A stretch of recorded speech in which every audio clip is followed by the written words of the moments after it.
ಎಲ್ಲ ಎಲೆಕ್ಷನು ಒಂದೇ ರೀತಿ ನಡೆಯಲ್ಲ. ಸಿಚುವೇಶನ್ಸ್ ರಾಜಕಾರಣದಲ್ಲಿ ಪ್ರತಿಯೊಂದು ಎಲೆಕ್ಷನಲ್ಲೂ ಸಮಯ ಸಂದರ್ಭ ಅದಕ್ಕೆ ಅನುಕೂಲವಾಗಿ ಬೇರೆ ಬೇರೆ ಇದು ನಿರ್ಧಾರಗಳು ತೀರ್ಮಾನ ಎಲ್ಲ ಬದಲಾಗುತ್ತೆ ನಿಜ. ಬಟ್ ನನ್ನ ಮಟ್ಟಕ್ಕೆ ನಾನು ಬಂದಾಗ ನಾನು ಮೊದಲಿಂದಲೂ ಒಂದು ಸ್ಟ್ಯಾಂಡಲ್ಲಿ ಒಂದು ನಿಲುವು ತಗೊಂಡು ನಿಂತ ಮೇಲೆ ಆ ನಿಲುವಿಗೆ ನಾನು ಬದಲಾಗಿ ನಡ್ಕೊಂಡು ಬಂದಿದ್ದೀನಿ. ಮುಂದೆನೂ ನಂದು ಹಾಗೆಯೇ ನಾನು ಈ 5 ವರ್ಷಗಳಿಂದನೂ ನೀವು ನೋಡಿದ್ರೆ ನಾನು ಪಾರ್ಲಿಮೆಂಟಲ್ಲೇ ಆಗಲಿ ಬೇರೆ ಇತರ ಪ್ಲ್ಯಾಟ್ಫಾರ್ಮ್ಸಲ್ಲಾಗಲಿ ಬಿ ಜೆ ಪಿಗೆ ನಾನು ಬಾಹ್ಯ ಬೆಂಬಲವನ್ನು ಕೊಟ್ಟೇ ಬಂದಿದ್ದೀನಿ.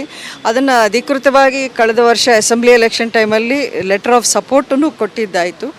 ಈಗ ಅದರನ್ನೇ ಮುಂದುವರಿಸಿ ನೆಕ್ಸ್ಟ್ ಸ್ಟೆಪ್ಪು ಅಧಿಕೃತವಾಗಿ ಪಾರ್ಟಿ ಸೇರ್ಪಡೆ ಆಗ್ತಾಯಿದ್ದೀನಿ. ಸೊ ನನ್ನ ನಿಲುವು ನನ್ನ ನಡೆಯಲ್ಲಿ ನಿಮಗೆ ಎಲ್ಲೂ ಎರಡೆರಡು ಮಾತು ಸ್ಟ್ಯಾಂಡು ಆ ಥರ ಎಲ್ಲೂ ನೀವು ಹುಡುಕಿದ್ರೂ ನಿಮ್ಗೆ ಸಿಗಲ್ಲ. ಬಿಕಾಸ್ ಐ ಹ್ಯಾವ್ ನನ್ನ ಮೈಂಡಲ್ಲಿ ನಾನು ಕ್ಲಿಯರ್ ಇದ್ದೆ.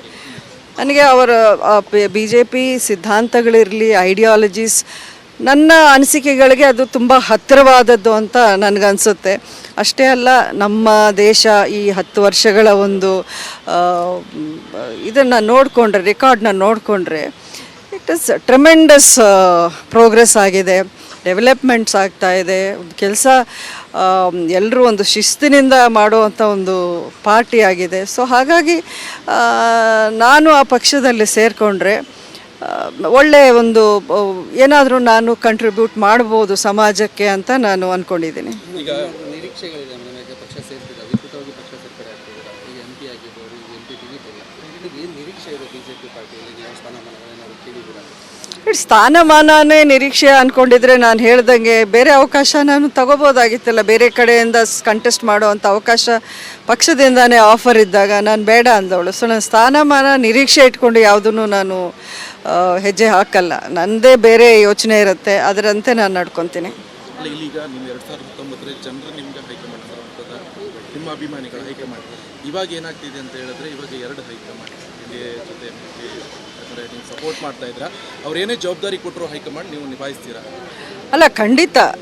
ಏನೇ ಜವಾಬ್ದಾರಿ ಕೊಟ್ಟರೆ ಒಂದು ಪಕ್ಷ ಅಂತ ಸೇರ್ಕೊಂಡ ಮೇಲೆ we have to go. Party ತೀರ್ಮಾನ ಏನಿರುತ್ತೆ ಅದೇ ನಮ್ಮ ತೀರ್ಮಾನ, ನಮ್ಮ ನಿಲುವು ಆಗಿರಬೇಕು. ಇಲ್ಲಾಂದರೆ ಪಕ್ಷ ಏನಕ್ಕೆ ಸೇರಬೇಕು? ಇಂಡಿಪೆಂಡೆಂಟಾಗೇ ಇರ್ಬೋದಲ್ಲ.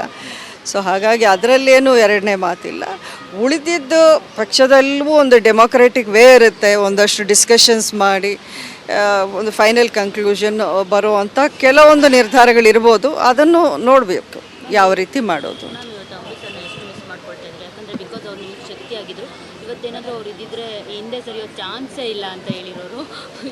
ಅಲ್ಲ, ಅಂಬರೀಷ್ ಅವರು ಇದ್ದಿದ್ರೆ ನಾನು ರಾಜಕಾರಣಕ್ಕೆ ಬರ್ತಾನೆ ಇರಲಿಲ್ಲ. ಅವರೊಬ್ಬರೇ ಸಾಕು. ಒಂದು 10 ಜನ ಇದ್ದಂಗೆ ಅವರು ರಾಜಕಾರಣದಲ್ಲಿ ಇದ್ದಾಗ ನಾವು ತುಂಬ ಸಂತೋಷವಾಗಿ ಬ್ಯಾಕ್ಗ್ರೌಂಡಲ್ಲೇ ಸಪೋರ್ಟ್ ಕೊಟ್ಕೊಂಡು ಬಂದೆ ನಾನು ಆ ಟೈಮಲ್ಲಿ. ಸೊ ಖಂಡಿತ ನನ್ನ ನಿರ್ಧಾರ ಅವರು ಮೆಚ್ಚುತ್ತಾರೆ ಅನ್ನೋ ವಿಶ್ವಾಸ ನನಗಿದೆ.